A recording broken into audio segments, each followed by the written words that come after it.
Salut tout le monde. Ce soir, nous allons faire un petit saut dans le passé, un bond en arrière jusqu'au Moyen Âge, dans l'aile d'un château qui sent légèrement l'humidité et le vinaigre. Vous êtes allongé dans une chambre froide, drapée de tentures sombres et chargée de parfums capiteux. Le feu crépite doucement dans l'âtre. À peine éveillé, votre première tâche de la journée est, bien entendu, de vous transformer en modèle de beauté aristocratique, selon des critères, disons, discutables. Vous ne survivrez probablement pas à ça, à vrai dire. Pas à cause de dragons ou de guerre, non, mais à cause d'un pot de crème à base de bile de vache et de moelle fermentée que l'on s'apprête à étaler sur votre visage encore endormi. Avant de vous mettre à l'aise, prenez un instant pour aimer la vidéo et vous abonner, mais seulement si vous appréciez vraiment ce que je fais ici. Dites-moi aussi dans les commentaires où vous vous trouvez et quelle heure il est chez vous. Maintenant, tamisez les lumières, allumez peut-être un ventilateur pour un léger bourdonnement de fond et commençons ensemble l'aventure de ce soir. Vous vous traînez hors du lit à baldaquin, bâillant comme une pauvre âme damnée, alors qu'une servante entre discrètement avec un plateau. Sur celui-ci, un assortiment de potions, flacons et une grenouille morte, posée délicatement sur un linge. Oui, une grenouille. Pas décorative. Pas symbolique. Juste une grenouille. Car au sommet de la hiérarchie des soins de beauté matinaux du XIVe siècle, il y avait le cataplasme de grenouille. L'idée était simple. On croyait que la peau de batracien, appliquée sur le visage encore chaud du sommeil, resserrait les pores et garantissait une mine fraîche. Les plus chanceuses pouvaient s'offrir une grenouille vivante, ébouillantée sur place, car la vapeur était censée ouvrir les pores avant l'application du reste du traitement. Et ce n'est que le début. Vous saisissez ensuite un petit flacon de verre. À l'intérieur, une poudre beige à l'aspect inoffensif. Mais voilà, c'est de la poudre d'os calcinée mélangée à du soufre. Appliquée en tamponnant doucement avec un petit chiffon en lin, elle est censée lutter contre l'acné, ce qui, compte tenu des bains rares et des hormones adolescentes royales, était une lutte perdue d'avance. Une odeur âcre monte à vos narines. C'est le vinaigre. Ah, le bon vieux vinaigre, grand favori des routines de beauté médiévale. Mélangé à de l'urine de chèvre et quelques pétales de rose séchés, il constituait une lotion tonique de luxe. Vous en versez quelques gouttes sur vos doigts, frottez doucement vos joues en espérant que personne ne vous croise dans cet état. Parfois, les reines les plus dévouées faisaient venir des barbiers, oui, des barbiers, pour leur raser le front. Parce que, selon les standards du temps, un large front était le summum du raffinement. Alors, vous fermez les yeux, tandis qu'on vous passe une lame humide sur la naissance des cheveux. La sensation est étrange, un peu humiliant aussi. Mais vous vous rappelez que c'est la norme. Un historien allemand prétend que certaines reines faisaient aussi appliquer sur leur visage des extraits de cervelle de moineau mélangés à du blanc d'œuf. On ne sait pas si c'était pour hydrater ou pour impressionner leur rival. Les archives restent floues, les recettes variant selon les régions, les humeurs et, on imagine, la disponibilité des moineaux. Vous vous souvenez de la grenouille? Eh bien maintenant, elle sert à autre chose. Vous retournez sa peau et l'utilisez comme compresse sur les paupières. Elle est censée réduire les cernes. Bien sûr, rien de cela ne sent bon. Rien de cela ne vous relaxe vraiment. Mais en apparence, vous êtes en train de devenir l'idéal de beauté de votre époque. Et puis, il y a la fameuse huile de lys royale. Un mélange de graisse animale, de cendres de plantes et de pétales macérés censés nourrir la peau et la protéger du soleil. On la frotte énergiquement sur votre cou et vos bras. Le résultat, collant, tiède et vaguement rance, mais luxueux. Parfois, une licorne morte apparaissait dans les ingrédients. Non pas la bête magique, évidemment, mais ce qu'on appelait de la poudre de licorne, souvent un mélange de cornes de narval réduites en poussière, aussi précieuse qu'inutile. Elle était censée purifier l'air autour du visage et protégée contre les miasmes. Ou, selon certains récits plus cyniques, flatter l'ego de la reine en lui disant qu'elle valait bien un animal mythique. Mais revenons à vous. Vous êtes là, visage couvert de crème douteuse, nez chatouillé par les vapeurs de vinaigre tiède, une compresse de grenouille sur chaque œil. Et au moment où vous pensez que c'est terminé, une dernière étape, la cire d'abeille. Fondue, tiède, on l'applique en fines couches sur les joues pour créer une sorte de film protecteur. Certaines prétendaient qu'elle formait une barrière contre les sorts, d'autres y voyaient un simple soin anti-âge. Vous essayez juste de ne pas éternuer. Vous vous levez finalement, le visage tendu, l'odeur persistante. Belle? Difficile à dire? Prête pour le reste de la journée? Probablement pas. Mais vous venez de compléter un rituel de beauté matinale, tout ce qu'il y a de plus royal. Et franchement, à ce stade, une petite grenouille, en plus ou en moins, ne changerait pas grand-chose. Vous êtes debout, encore englué dans les restes tièdes et collants de la session beauté de l'aube. Et vous pensez naïvement que le pire est derrière vous. Mais non, car maintenant vient le moment du bain. Pas un bain pour vous détendre, non. Un bain cosmétique. Et ça, c'est tout un programme. Le valet de bain entre avec sérieux, portant 2 seaux en bois. À l'intérieur, du lait. Pas du lait frais, parfumé à la lavande. Non. Du lait aigre, tourné, parfois de chèvre, parfois de jument. Il est tiède, grumeleux, sent légèrement le fromage oublié derrière un meuble. Et c'est votre futur lit liquide pour les 15 prochaines minutes. Vous grimacez, mais vous entrez, lentement. Vos orteils explorent la surface comme si vous étiez en train de tester une mare maudite. Le contact est étrange, onctueux mais acide. Le lait a cette texture entre la crème et la culpabilité. Les bains de lait sont censés vous adoucir la peau, vous blanchir légèrement le teint et vous parfumer. En théorie. En pratique, l'odeur qui remonte dans vos narines vous rappelle plus un marché paysan à la fermeture qu'un rituel divin.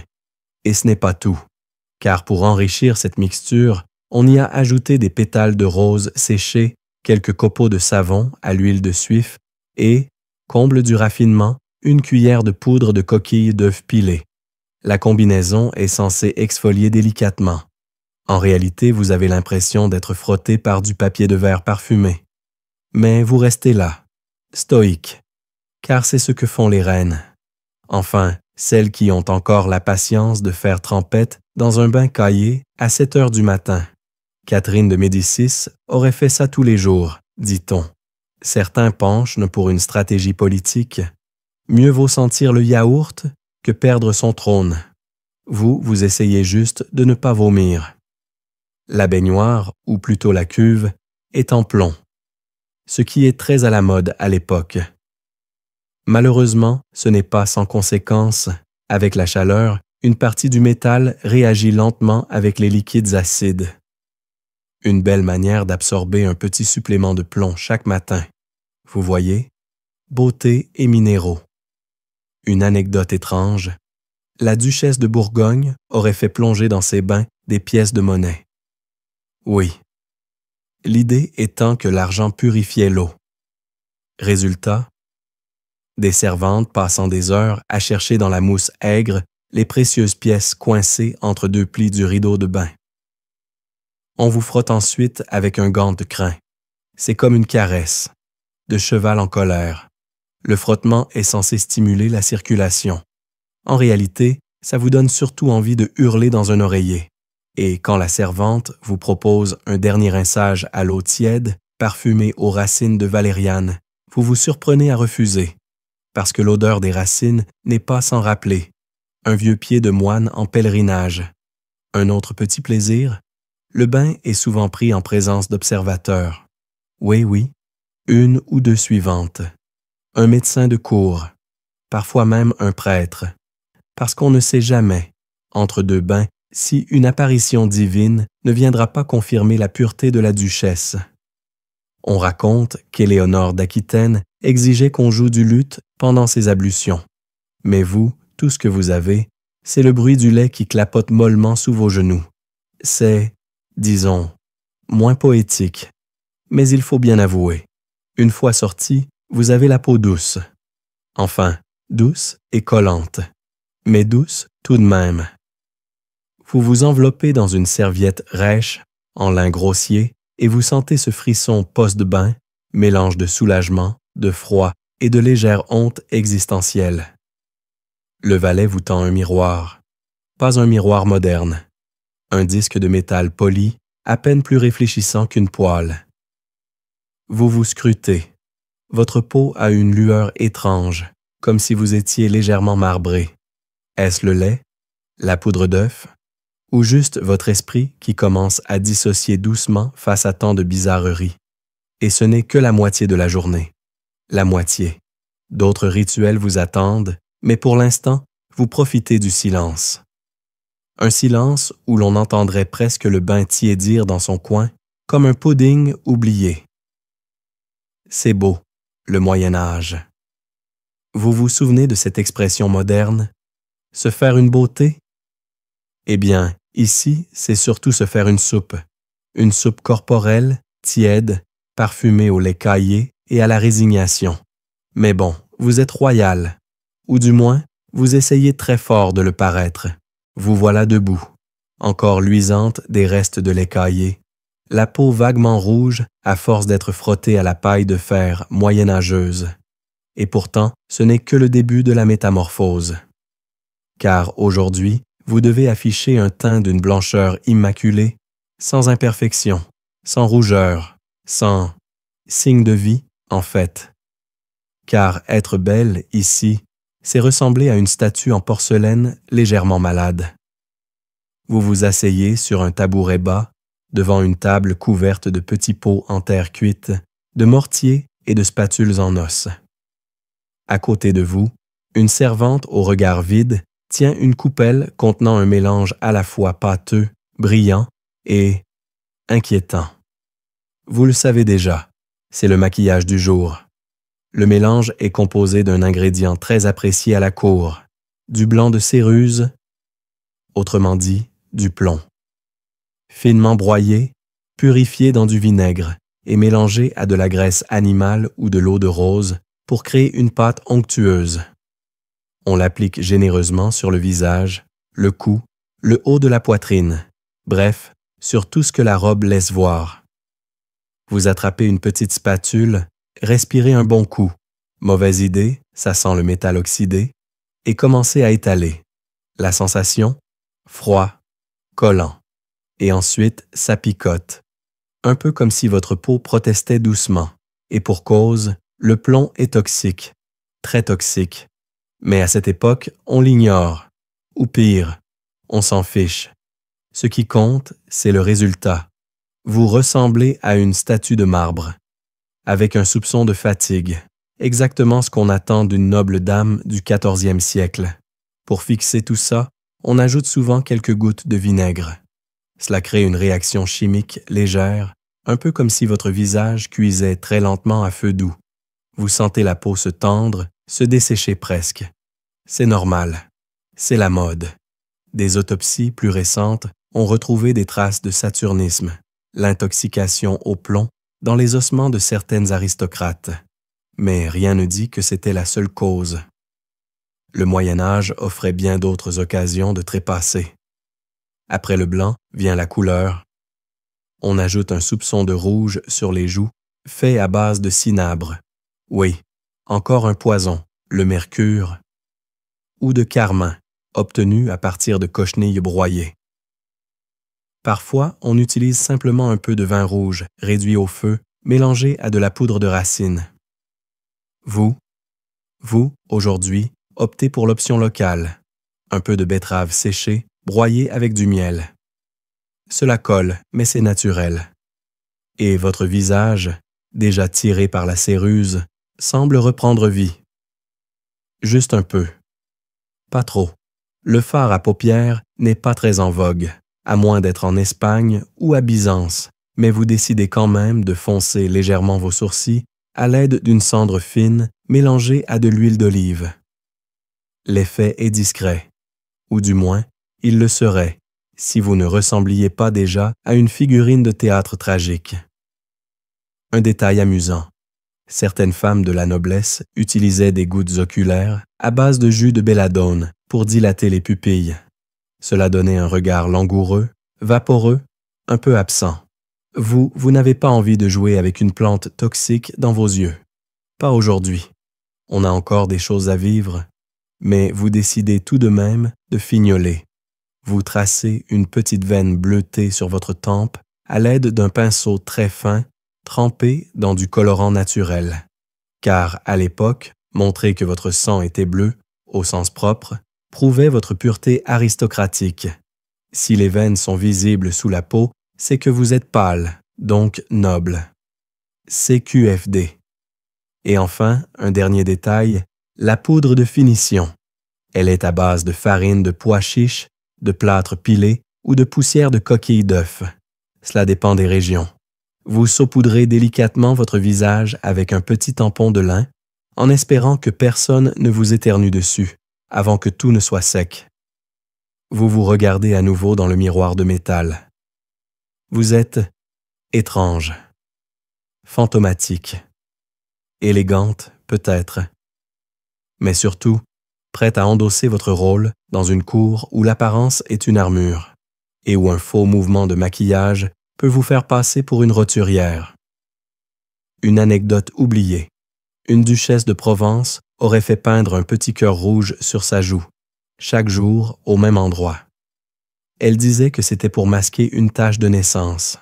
Ses rivales disaient que c'était pour rappeler à son amant où viser ses baisers. Les historiens, eux, ne savent plus quoi penser. Et vous? Vous êtes là, figé, poudré, tartiné, avec la grâce d'un tableau italien mal conservé. Mais à la cour, personne n'osera critiquer, parce qu'il y a une règle d'or. Plus votre teint est artificiel, plus vous êtes considéré comme raffiné. Alors vous vous levez, maquillé jusqu'aux cils, prête à affronter le monde avec un visage qui pourrait littéralement vous tuer à long terme. Mais au moins, vous êtes belle. Après le bain aigre et le visage tartiné de substances qu'on éviterait même dans une potion de sorcier, il est temps d'accorder un peu d'attention à une autre zone capitale de la beauté royale, la bouche. Ah, la bouche. Elle doit être délicatement rosée, les lèvres pleines sans être vulgaires, et surtout, les dents bien noires. Oui, noires. Car, contrairement à nos standards modernes, où le blanc éclatant est roi, au Moyen Âge, une dentition d'un noir profond pouvait, dans certaines cultures et cours asiatiques notamment, symboliser richesse, raffinement et loyauté. Et en Europe, on voulait surtout qu'elle soit invisible. Vous vous approchez donc d'un petit coffret en bois incrusté et à l'intérieur, une brosse en poil d'âne trempée dans un mélange fait maison. Miel, clous de girofle pilés, un soupçon de charbon et, pour les palais nobles, une touche d'ambre gris, cette substance étrange issue de l'intestin des cachalots, au parfum à la fois marin, musqué et mystérieux. C'était le summum du luxe. Non seulement ça parfumait la bouche, mais ça conférait une haleine aristocratique. Littéralement. Vous prenez la pâte, l'étalez sur la brosse et commencez à frotter. Doucement, trop fort, et vous risquez de faire tomber une dent, car les dentitions médiévales, même royales, n'étaient de pas réputées pour leur solidité. La sensation est étrange, ça colle, ça croustille un peu, et il y a un arrière-goût de cire parfumée. Un bon matin, en somme. Un fait historique curieux. Certaines reines faisaient infuser des pétales de rose dans du vin rouge, y trempaient un petit linge et mordaient dedans pour se donner une teinte naturelle aux lèvres. Vous essayez, bien sûr, et vous découvrez que ça a surtout le goût de vinaigre fruité légèrement tourné. Charmant. Mais l'entretien bucco-dentaire ne s'arrête pas là. Il faut maintenant traiter la langue. Vous prenez un petit grattoir en argent, car le cuivre, c'est pour les roturières, et vous le passez doucement sur votre langue, qui proteste à chaque mouvement. C'est censé purifier la laine et, selon un vieux texte médicinal, chasser les pensées impures nées pendant la nuit. Voilà. Une langue propre, Silolam, une âme pure. Pour les occasions spéciales, les femmes nobles appliquaient sur leurs lèvres un baume parfumé contenant de la civette, une sécrétion animale issue des glandes d'un petit mammifère que l'on conservait dans des pots fermés à la cire. Vous en avez un sous la main. Vous hésitez, mais l'odeur, comment dire, évoque un félin qui aurait passé l'été dans un grenier. Vous passez votre tour. Côté anecdote, une lettre du XVe siècle raconte que la reine Isabelle de Castille interdisait à ses dames de porter des dents en ivoire trop blanches, de peur qu'elles soient prises pour des femmes de mauvaise vie. Car à l'époque, la blancheur des dents pouvait aussi rimer avec duplicité. Les actrices de farces populaires, les danseuses, les courtisanes, affichaient parfois des sourires éclatants, obtenus par des méthodes douteuses comme le frottement au vinaigre pur ou aux cendres. Mais vous êtes une femme de cour respectable. Vos dents doivent briller dans la pénombre. Alors vous mâchez lentement un morceau d'écorce de cannelle, pas pour le goût, mais pour sa réputation médicinale. Cela aide à resserrer les gencives selon les médecins de l'époque. Spoiler, ce n'est pas vrai. Et pendant ce temps, la servante vous tend un petit bol. À l'intérieur, des perles, non pas pour un collier, pour les mâcher, car mâcher des perles était une mode étrange censée fortifier les dents et conférer la blancheur de l'âme au palais. Un peu plus tard dans la journée, pour garder une haleine agréable, vous porterez sans doute sur vous un sachet contenant de petites boules d'ambre, de myrrhe et de poudre de racine. Glissez sous la langue comme des pastilles. L'effet? Temporaire. Mais la mode est tenace. Enfin, pour la touche finale, vous appliquez une très fine couche d'huile parfumée sur vos lèvres, à l'aide d'une plume d'oie. Elle brille doucement à la lumière tremblotante des chandelles. Ce n'est pas du gloss, mais c'est l'intention qui compte. Vous vous souvenez du maquillage au plomb? Eh bien, en ajoutant à ça une haleine de musc et un sourire noir, vous obtenez ce que le Moyen Âge considérait comme le comble du raffinement. Une allure mystérieuse, discrète, un peu décadente, comme un tableau de sainte au regard las, et en regardant votre reflet à peine discernable dans votre miroir de métal, vous réalisez que vous ne souriez plus tout à fait comme avant. Mais peu importe, car dans ce monde de parfums d'ambre et de vinaigre, même vos dents racontent une histoire. Vous passez le doigt sur votre joue, figée par la céruse, remuez doucement les lèvres encore collantes d'ambre, et voilà qu'arrive la prochaine obsession royale, vos cheveux. Et attention, on ne parle pas de se coiffer comme une simple dame de village.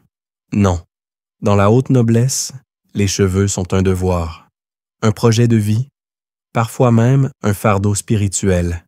On les laisse pousser, long, très long, assez pour qu'ils traînent au sol si vous vous avisez de marcher sans relever vos mèches. La rumeur veut que certaines princesses se vantaient de n'avoir jamais eu les pointes coupées depuis leur naissance. À croire que Rapunzel, ce n'était pas un conte, mais un journal intime. Ce matin-là, une suivante arrive avec un pot en étain, à moitié rempli d'une pâte jaunâtre. La texture est celle d'un beurre trop mou et l'odeur, un mélange de mouton humide et d'herbes médicinales. C'est une graisse de bœuf, mélangée à de l'huile d'amande et du romarin. On l'utilise pour nourrir la fibre capillaire. En vérité, ça rend vos cheveux brillants et dangereusement inflammables. Vous vous asseyez sur un tabouret bas. Une autre suivante commence à démêler vos mèches avec un peigne en os de cerf.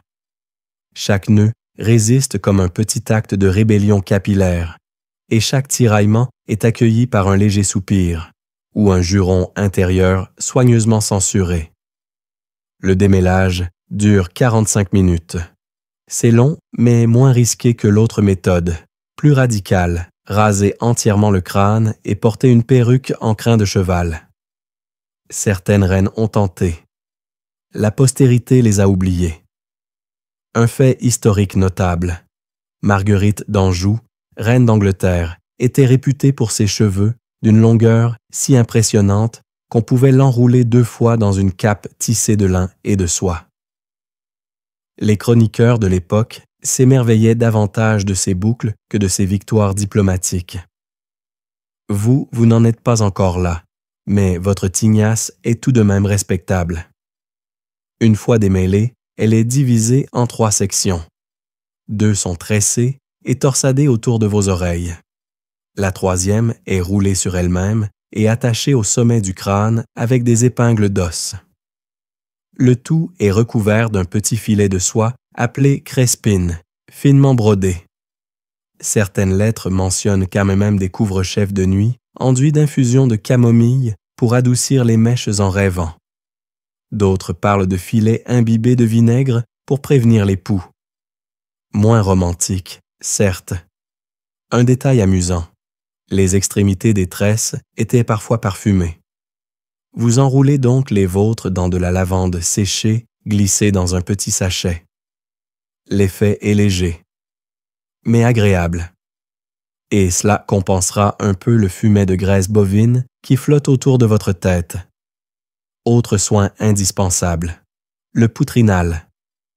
Non, ce n'est pas une maladie, mais un petit oreiller parfumé que l'on attache à la base de la nuque, entre les cheveux et la robe, pour parfumer subtilement le haut du corps. Vous en avez un en velours, garni de mousse séchée et de clous de girofle. Il gratte légèrement, mais bon, c'est le prix du raffinement. Vous vous souvenez du masque facial à base de crottes et de mie de pain? Eh bien, dans les soins capillaires aussi, les ingrédients sont originaux. Certaines femmes appliquaient sur leur cuir chevelu un mélange de bière plate, de jaune d'œuf et de farine pour fortifier la racine. Vous hésitez à essayer. Puis vous vous souvenez que la dernière fois, l'odeur est restée 2 semaines. Pas cette fois. Et puis, il y a les croyances. On dit que couper ses cheveux lors d'une éclipse peut vous faire perdre la raison, que se brosser les cheveux en silence augmente la fertilité, et qu'avoir les cheveux trop courts empêche la pensée noble de circuler correctement dans l'air. Vous ne posez pas de questions. Vous coiffez. Point. Dernier détail. Pour les jours de grande parade, certaines dames faisaient poudrer leurs cheveux avec un mélange de craie et de poudre d'iris. Cela vous donne un aspect neigeux très apprécié dans les cercles de la haute cour. Par contre, chaque mouvement de tête soulève un petit nuage blanc. Vos narines protestent, vos yeux pleurent, mais votre style est impeccable. Et lorsque tout est terminé, que vos cheveux sont tirés, torsadés, embaumés, vous vous regardez une dernière fois. Votre silhouette, figée dans un équilibre capillaire périlleux, pourrait tenir tête à une cathédrale. Vous souriez. Mais à peine. De peur de faire tomber une mèche, le soleil commence à chauffer les dalles froides du château. Vous avez survécu à l'onction de graisse de bœuf, aux couches de plomb sur le visage et au bain tiède de lait tourné. Félicitations. Mais ne rangez pas encore vos instincts de survie. Il est temps pour le soin du soir. Et attention, ce n'est pas une douce crème hydratante et un oreiller en soie. Non, c'est l'heure des masques de nuit. Et ici, le mot masque rime souvent avec mystère olfactif et ingrédients embarrassants. Vous êtes assise dans votre chambre, les rideaux tirés, la lumière des chandelles crépitant contre les murs de pierre. Une petite table a été dressée près de votre lit. Dessus, une série de pots en terre. Vous les connaissez bien, trop bien. Ce sont vos masques de beauté, ceux que vous appliquez religieusement chaque soir dans l'espoir de réveiller un jour avec un teint plus doux, plus clair, plus acceptable selon les standards étranges de votre époque. Premier pot, mie de pain, rassis, macéré dans du lait aigre et du miel. Jusque-là, ça va. Ça sent un peu la fin de marché, mais c'est presque agréable. Vous trempez 2 doigts, appliqués sur vos joues. La texture est pâteuse, granuleuse, tiède.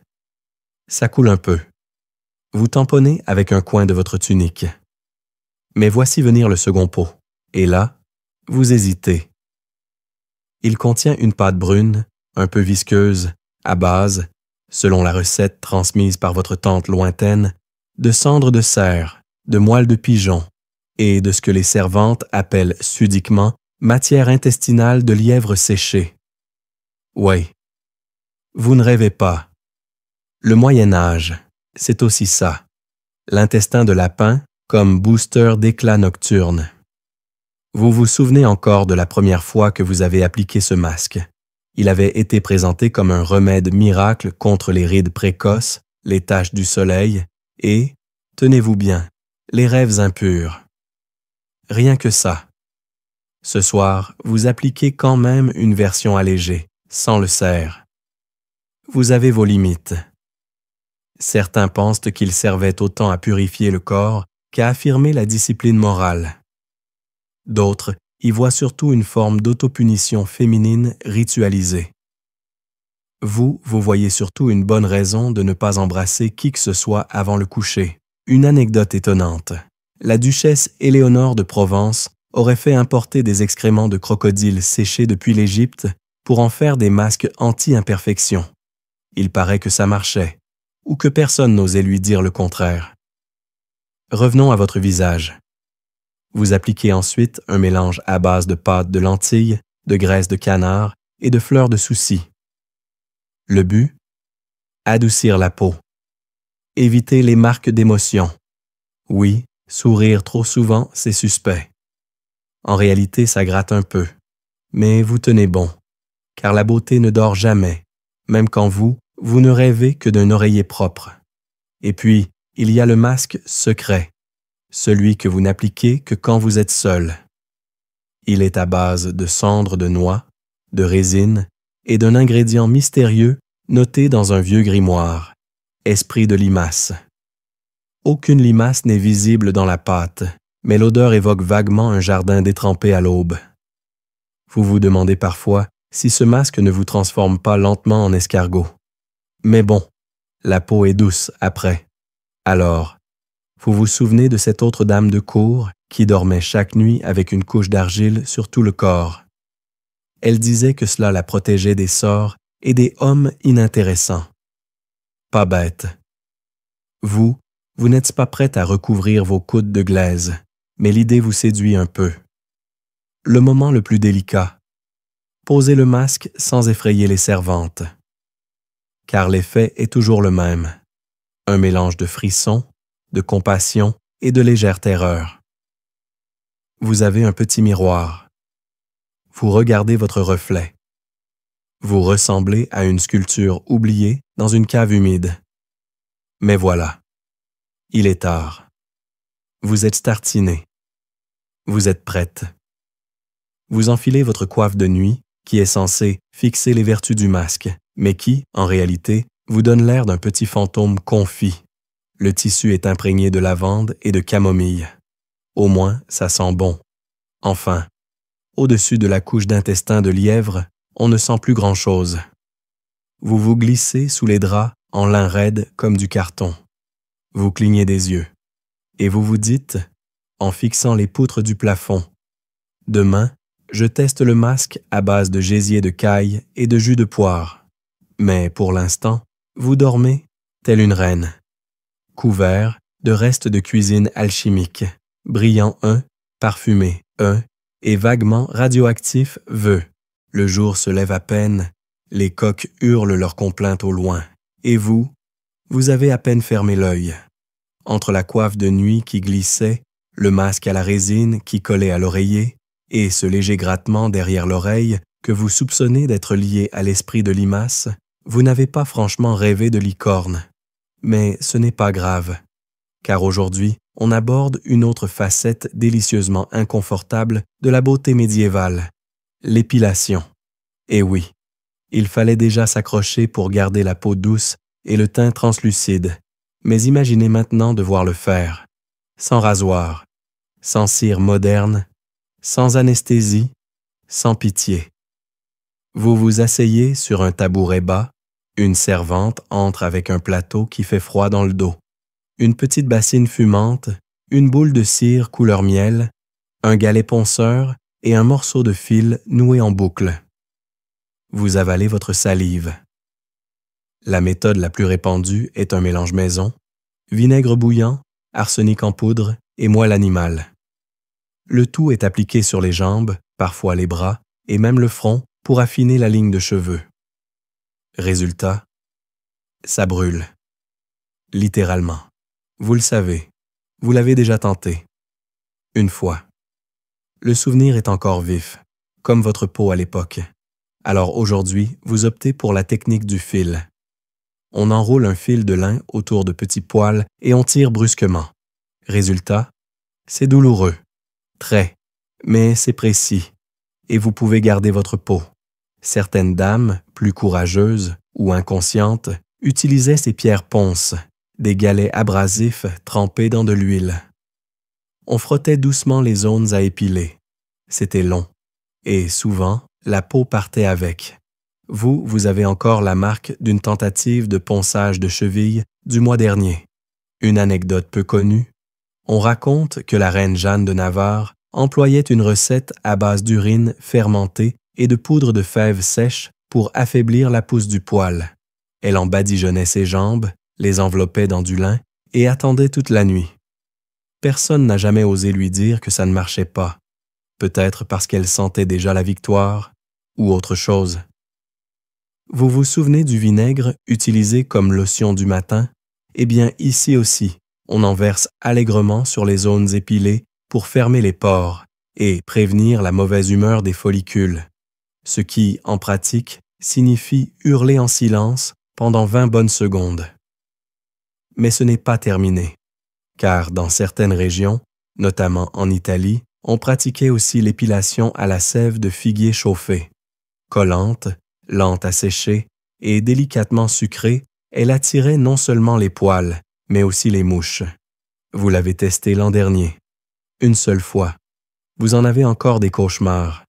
Certains affirment qu'on rasait également la nuque, le dos, voire les doigts de pied. D'autres penchent pour une épilation strictement symbolique, un geste d'apparence plus que d'efficacité.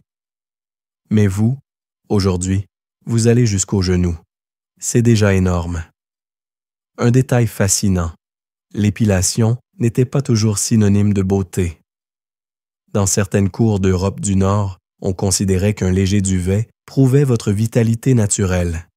Et certaines femmes faisaient le choix de ne pas s'épiler du tout. Les plus rebelles, les plus fatiguées, les plus sages, diront certains. Vous essayez surtout de ne pas pleurer. Mais le fil glisse à nouveau entre vos doigts. Tirez, arrachez, encore, encore. Une routine infernale. Et pour apaiser tout ça, une pâte froide à base de lait de chèvre caillé et de farine d'avoine. On la pose en couche épaisse, on attend, on respire, ça soulage un peu, jusqu'à ce que quelqu'un frappe à la porte pour signaler que le repas est prêt et qu'il faut maintenant vous habiller. Mais vos jambes brillent, pas comme dans les contes. Non, littéralement. Elles sont rouges, luisantes de crème, picotent à chaque mouvement. Vous avez l'impression qu'un essaim de guêpes vous a confondu avec un buisson de framboises.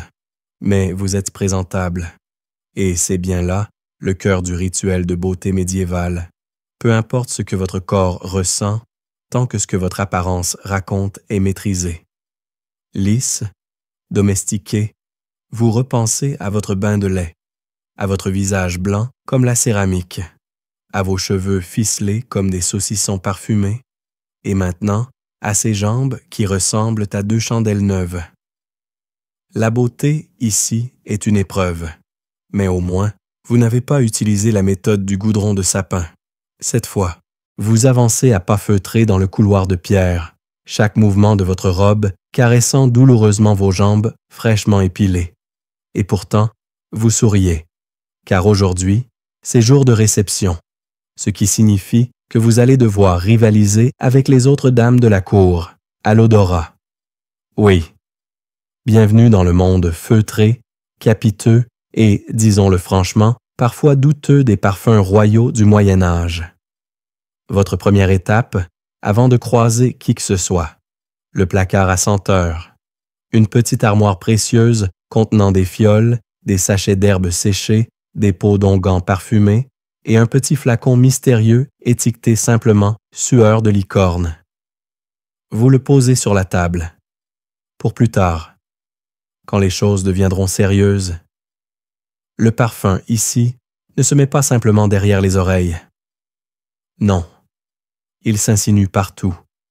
Sous les bras, dans les plis du coude, dans le creux des genoux, sur le haut de la poitrine, et même sur les cheveux, enduits d'un léger voile odorant, comme un rideau invisible flottant derrière vous à chaque pas.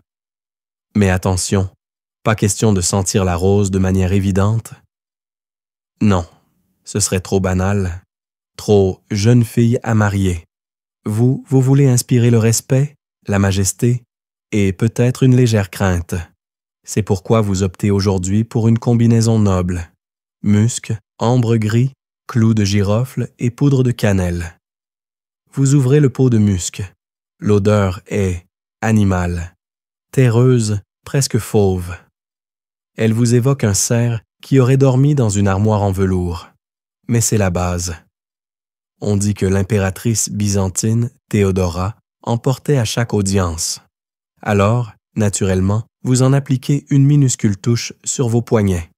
Ensuite, l'ambre gris. Vous vous souvenez? Cette substance rare, produite par l'intestin des cachalots et rejetée en mer. On la trouve échouée sur les plages, on la fait vieillir, puis on la transforme en parfum. Et là, c'est l'apothéose. Une odeur qui évoque la mer, le cuir, le feu de bois et une bibliothèque ancienne.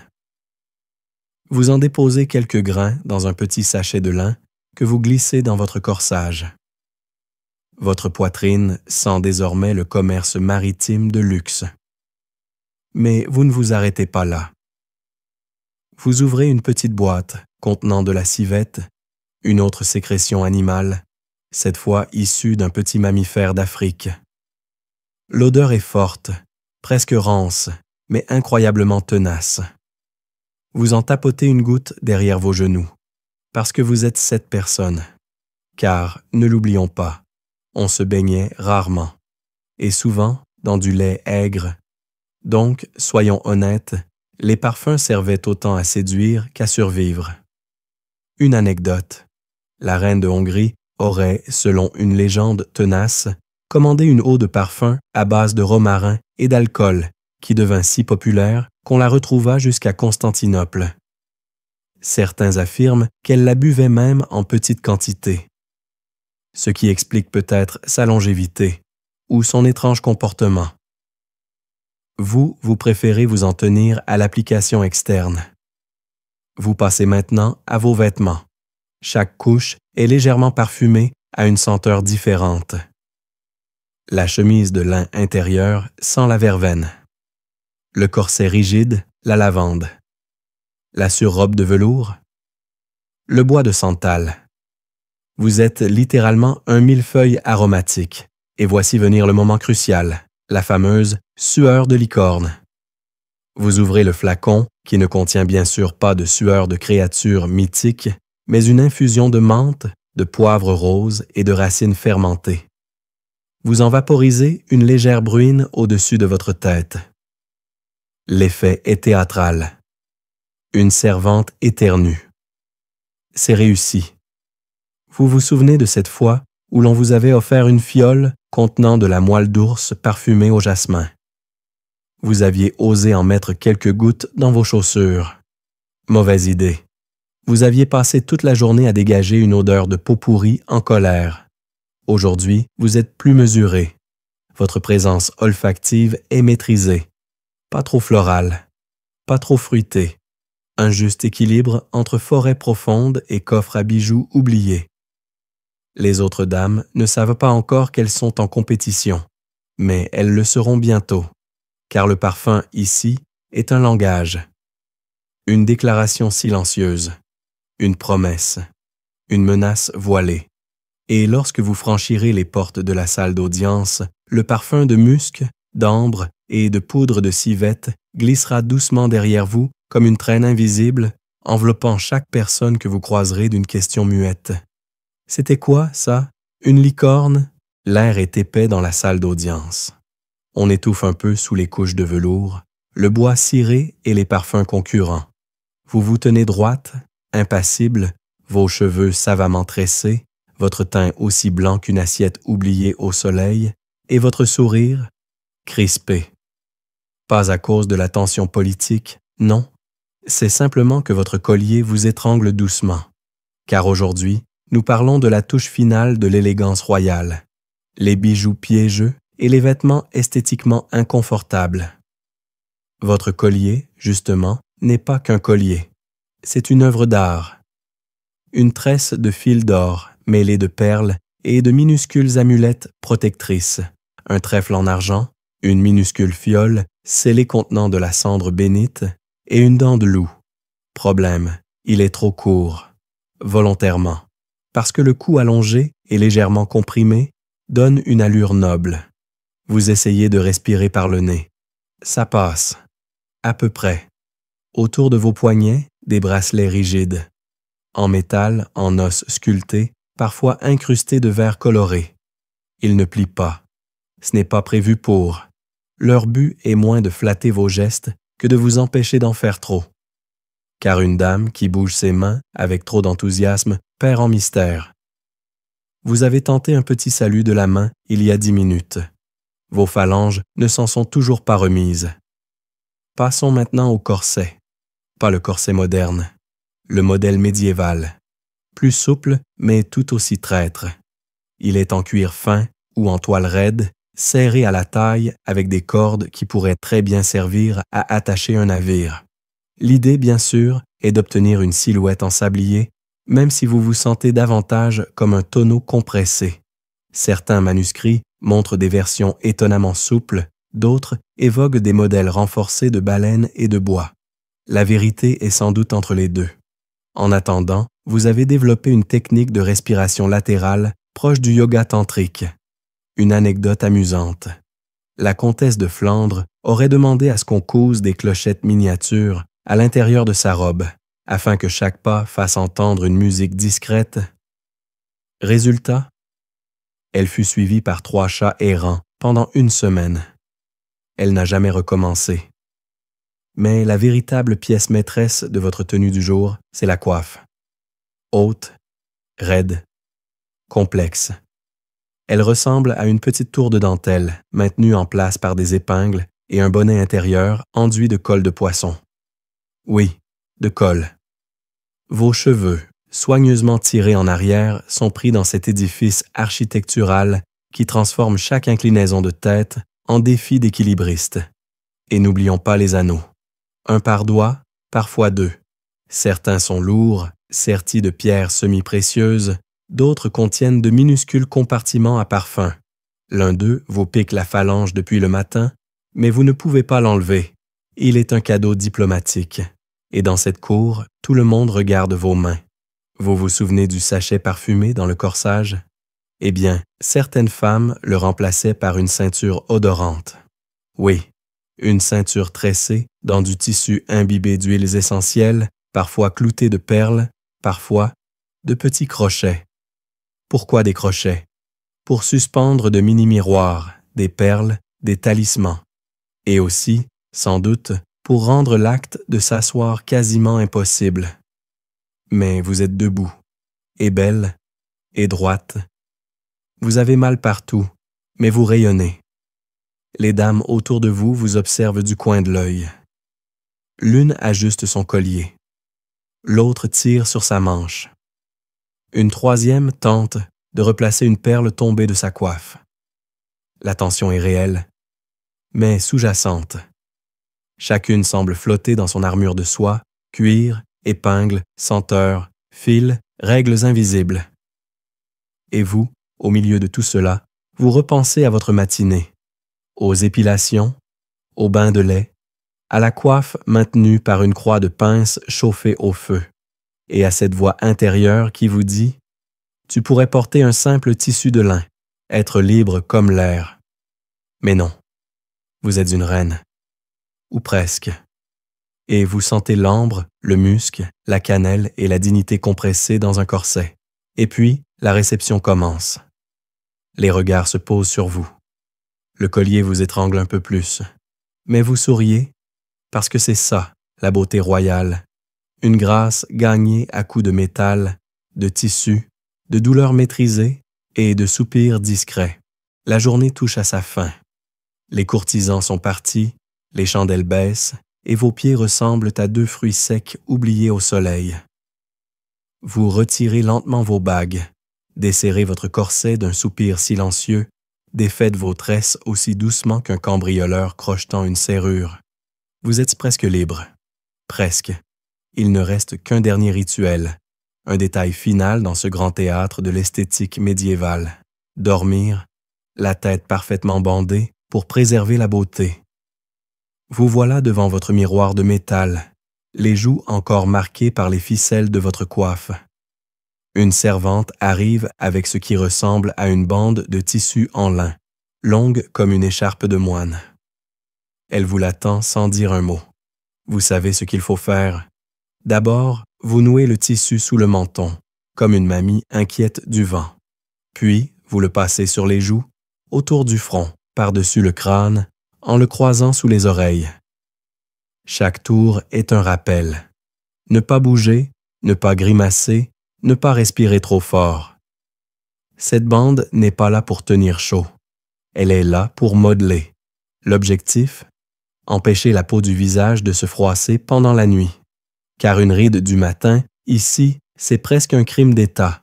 Les chroniqueurs du 14e siècle affirmaient que certaines princesses dormaient les bras croisés sur la poitrine pour ne pas perturber la symétrie faciale. D'autres dormaient assises. Vous tentez la technique de la planche droite sur un matelas semi-rigide, la tête ligotée comme une charlotte aux fraises. C'est, disons, moins confortable qu'Instagram ne le laisserait penser. Mais l'esthétique médiévale ne s'arrête pas là. Vous glissez sur vos mains une fine couche de pâte parfumée à base de cire, de roses séchées et d'herbes apaisantes. C'est censé éviter les gerçures et donner une peau douce au réveil. Vous enfilez par-dessus de petits gants en tissu. Vos mains ne peuvent plus rien faire. C'est le but. Autour de vos chevilles, une infusion de lavande, enfermée dans des chaussettes de laine serrées. Pourquoi? Parce que des pieds qui sentent bon sont censés attirer des rêves agréables, selon un manuscrit breton. Les historiens se disputent encore pour savoir si cette croyance avait un fondement ou si c'était juste une excuse pour forcer les nobles à laver leurs pieds une fois par semaine. Et puis, la touche finale. Vous allumez une petite coupelle de résine odorante. Une fumigation discrète qui, dit-on, calme les humeurs de la peau et des songes. L'odeur est chaude, boisée, légèrement sucrée. Pour la première fois depuis longtemps, votre nez ne proteste pas. Vous vous glissez sous les draps, vos cheveux enroulés dans un filet, vos bras bloqués par les gants, votre visage maintenu comme une poterie fraîchement façonnée. Une anecdote revient à votre esprit. La princesse Mathilde de Savoie aurait exigé que ses rideaux de lit soient frottés chaque soir avec du jus de thym pour éloigner les mauvaises pensées. Vous vous contentez de respirer lentement, en espérant que personne ne toque à la porte. Votre esprit divague. Vous repensez à tous ces gestes de la journée. Le bain tiède, la crème à la graisse, le maquillage au plomb, l'ambre gris, la civette, la sueur de licorne, les bijoux serrés, la cire sur les doigts et cette bande autour de votre tête qui vous donne l'impression d'être un œuf emballé pour le transport. Et malgré tout cela, vous sentez une forme de calme, car dans ce monde de règles étranges, de souffrances bien mises, de beauté douloureusement calculée, vous avez survécu, vous avez traversé la journée, vous êtes encore debout, enfin, allongé, ligotée, certes, mais glorieuse. Alors vous fermez les yeux, et vous dormez, lentement, dans un silence ponctué seulement par le grincement du bois, le parfum de la résine et les doux frottements de votre coiffe contre l'oreiller. Et voilà, la nuit s'étire dans le silence des murs épais, là où les rêves se mêlent au souffle lent du sommeil. Vous reposez enfin après une journée de rituels étranges, de parfums intenses et de crèmes discutables. Votre corps, ligoté dans ses pansements de beauté, s'abandonne peu à peu à la pesanteur du lit. La pièce est calme, la lumière des chandelles vacille doucement, et la dernière trace de musc se dissipe dans l'air épais d'un autre siècle. Vous avez traversé les exigences de la grâce médiévale avec vaillance, enveloppé d'onguents, d'habitudes oubliées et de secrets de reine. Tout cela pour atteindre cette minute exacte, le moment où l'on s'endort avec l'étrange certitude d'avoir été, selon les critères d'une époque lointaine, parfaitement présentable. Alors détendez vos épaules, relâchez les derniers muscles tendus par le corset de la narration et laissez les images floues de cette journée d'un autre âge se fondre doucement dans la brume de vos pensées nocturnes. Tout est calme maintenant. Vous êtes en sécurité. Et demain, peut-être, vous oublierez la sueur de licorne.